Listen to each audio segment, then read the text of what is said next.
están ustedes? Muy buenas noches, bienvenidos a la revisión de las noticias. Con bombas lacrimógenas y balas de goma, los agentes fronterizos de Estados Unidos disuadieron a los cerca de 500 migrantes que esta tarde intentaron cruzar por Tijuana a suelo norteamericano. México aseguró que los integrantes de la caravana que intentó romper el cerco serán deportados.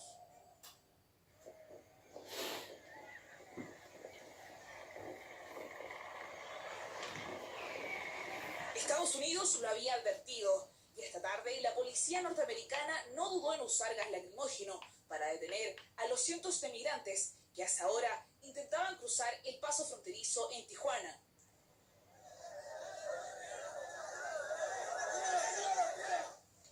Mientras que algunos decidieron montarse en el muro, otros intentaban derribar las rejas y ladrones que vivían en Tijuana con San Diego.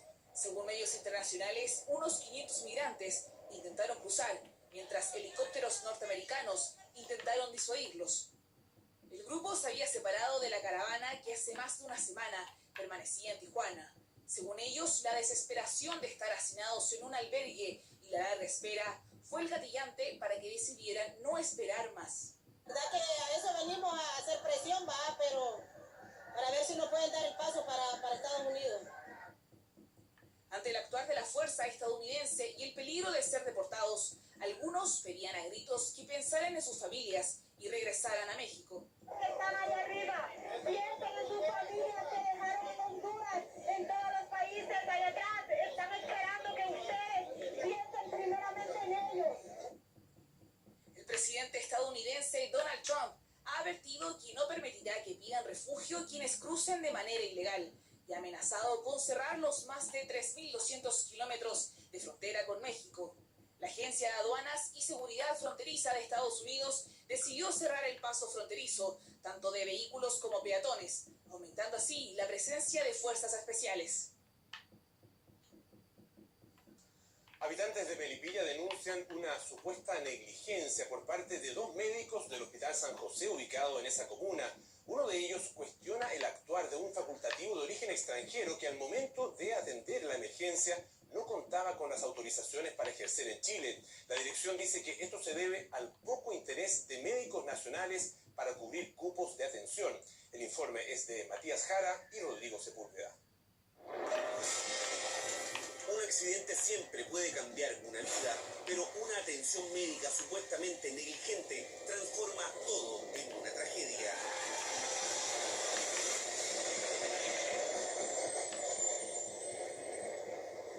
La gente humilde y la gente rural es la que más sufre este tipo de casos. Aparentes errores en la atención y posterior diagnóstico con consecuencias no solo para el paciente afectado. Haber actuado oportunamente y haber llevado a Ignacio a un hospital público, privado, que fuera eficiente. Una pareja que responsabiliza a un médico de un hospital que registra denuncias y sumarios por negligencia médica en San José de Melipilla. Como el niño no habla y el niño no se quejaba y no lloraba, el niño estaba bien. En el hospital, cuando contratan a estas personas, ¿quién las contrata? Médicos cirujanos que atendían sin la autorización necesaria y sin tener aprobado el examen de certificación médica nacional. La necesidad nace de suplir finalmente la escasez de los profesionales. Pensar que por mera vocación nosotros vamos a lograr que los médicos vuelvan a el sector público me parece que es una mirada errada. Iba camino a Curacaví y tuvo un accidente en Boyenar, en el cual fui colisionado por una persona, una señora, que dio una vuelta en 80 kilómetros por hora. El 7 de febrero de este año, Ignacio iba a cumplir un servicio del SAC de Melipilla, donde trabajaba cuando sufrió este accidente. Yo no sentía nada, estaba todo oscuro, no me podía mover y sentía que no tenía aire. Y yo vomitaba sangre incompulsivamente, en tos, como tratando de volver a respirar. Ahí empecé a ver luces, empecé a ver sombras, a escuchar más ruido, a entender lo que pasaba. Quedó a 15 metros de su moto, semi-inconsciente sobre el pavimento en la ruta que lleva a Boyenar. A pesar del golpe, recuerda que solo pedía una cosa. Yo decía, como podía, con el oxígeno puesto, hospital de Melipilla no. Hospital de Melipilla no. ¿Tú decías eso? Yo decía eso. ¿Por qué? Porque yo era H. Pero fue llevado hasta el servicio de urgencia del hospital de Melipilla, comuna donde trabaja y reside. Ahí empezó, según él, un martirio. En el hospital no se me identifica con mi nombre, quién era, de dónde venía, por qué había sucedido un accidente, nada. Ignacio hoy intenta controlar los dolores con parches de morfina. Recuerda con rabia y angustia el momento cuando fue atendido por el médico venezolano Andrés Reyes Belandria. Me decía él así, guatón, todo es leve, lo de tu, me miró ni siquiera profundamente, nada, me miró el labio, no, toda la sangre del labio lo que estáis botando, todo es leve, todo normal, te voy a recomponer el brazo. Y me hace el brazo así, y como que me los tira más, y ahí yo creo que yo ahí perdí el conocimiento del dolor. Y ahí Juan Pablo lo empuja. Fue derivado a su casa con este pronóstico médico leve, pero todo empeoró. Las lesiones estaban lejos de ser menores. El 9 de febrero su familia lo llevó al Hospital Clínico Universidad de Chile. Su cónyuge recibió las malas noticias. Me dice, Ignacio está mal, puede que no pase esta noche. Viene un paro cardíaco, y me dice el diagnóstico es complejo porque en palabras siempre me dijo que tenía un pulmón perforado.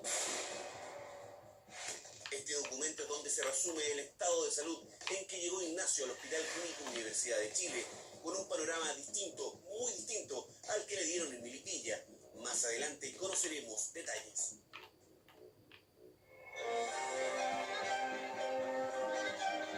Matías se sienta, se asoma por el ventanal de su casa, ve pasar el día en Melipilla y vuelve a entrar en la cabeza.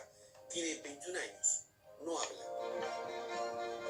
Son las 6:30 de la tarde, justo la hora en que su hermana, quien lo cuida, llega del trabajo.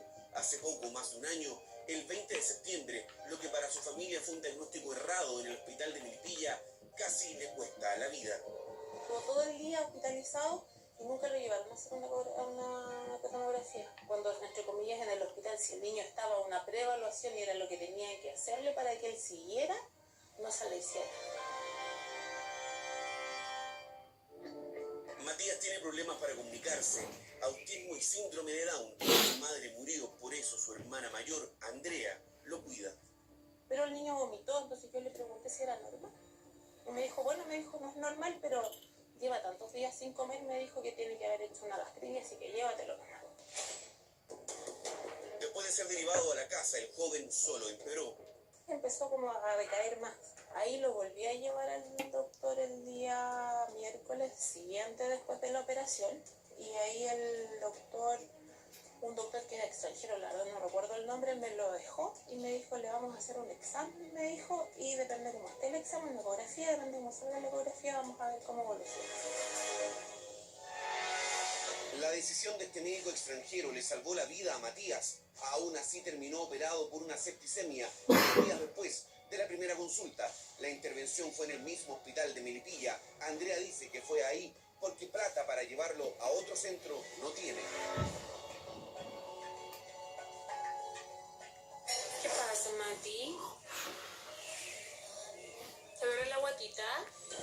Luego de varias atenciones sin llegar a un diagnóstico claro, terminó operado por septicemia 10 días después de la primera consulta. La intervención fue en el mismo hospital de Melipilla. Andrea dice que fue para allá porque plata para llevarlo a otro centro no tiene. Uno de los médicos que la atendió fue categórico.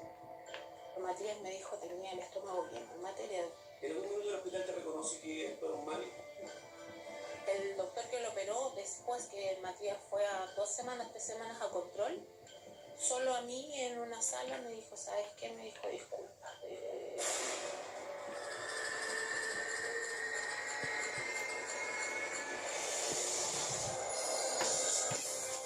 Este es el Hospital de Alta Complejidad San José de Melipilla. Tiene una dotación de trabajo de 663 personas. Según datos obtenidos a través de Ley de Transparencia, en febrero de este año, fecha del accidente, contaba con 17 médicos de origen extranjero sin la certificación necesaria para trabajar en un centro asistencial de la red de salud pública, entre ellos Andrés Reyes, quien atendió a Ignacio Sepúlveda. No sé si será con potencia en cuanto al hospital, empecé a hacer mis averiguaciones y a consultar sobre respecto al médico, documentos como a la Contraloría, Presidencia de la República, en este caso iniciar los trámites en el Consejo de Defensa del Estado. Juan Pablo es el cónyuge de Ignacio, hicieron su unión civil en abril de este año. Para él fue terrible verlo así. Decidió iniciar por su cuenta una investigación. Seguí la carpeta investigativa de la Superintendencia de Salud, en donde detallan en un informe médico de que encontraron 17 médicos de los cuales no estaban acreditados y ni siquiera estaban con permiso de la Seremi. La dirección del hospital recién el 29 de junio solicitó a la Seremi de Salud Metropolitana la autorización para que 10 de los médicos que figuran en esa lista pudieran trabajar en ese centro. Fue aceptada en agosto. Ese mismo mes, otros 5 facultativos del listado aprobaron el examen único nacional de conocimientos de medicina EUNACOM. La pregunta es por qué un hospital público de alta complejidad llena sus cupos con médicos que no están autorizados y sin tener aprobado el EUNACOM. Porque nuestro país no pudo formar los profesionales en los tiempos y además tenemos un sistema muy segregado. La presidenta del Colegio Médico es tajante. Los facultativos nacionales no concurren a los llamados de los servicios de salud debido a que las condiciones del sistema privado son mucho mejores en términos profesionales y también económicos. Nos faltan profesionales médicos y muchas de esas condiciones favorables han ido haciendo que muchos colegas migren. Pensar que por mera vocación nosotros vamos a lograr que los médicos vuelvan a el sector público me parece que es una mirada errada. Según antecedentes entregados por la Seremi Metropolitana de Salud, se han autorizado temporalmente 299 médicos para que trabajen en el Gran Santiago. La extensión de este permiso suele ser de 1 año y se otorga mientras el profesional se prepara y rinde las pruebas médicas exigidas en Chile.